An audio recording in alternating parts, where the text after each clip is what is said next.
Hey, no. Imo State Union, UK, Aparala Biozo.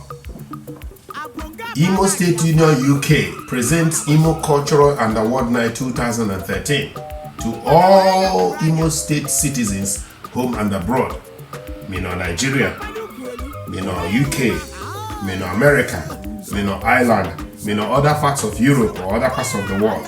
Because Imo State Union UK Choroge on the 27th of July 2013 for this cultural extravaganza and fundraising for the proposed Imo Community House. Mandi Moje with their own hall na London. Because Imo Union Japoge on the 27th of July 2013 na Newham Leisure Center, 281 Prince Regent Lane, Plaistow, London, E13 8SD. You can actually share from 7 p.m. to 1 a.m. In fact, it's possible I will do it 2 to 3 a.m.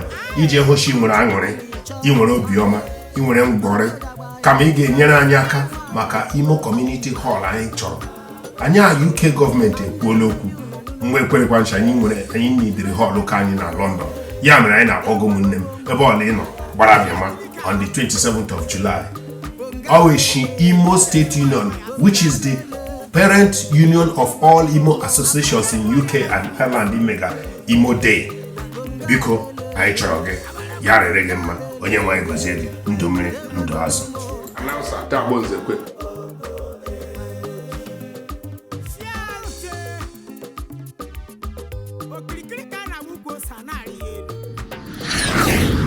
Imo, when,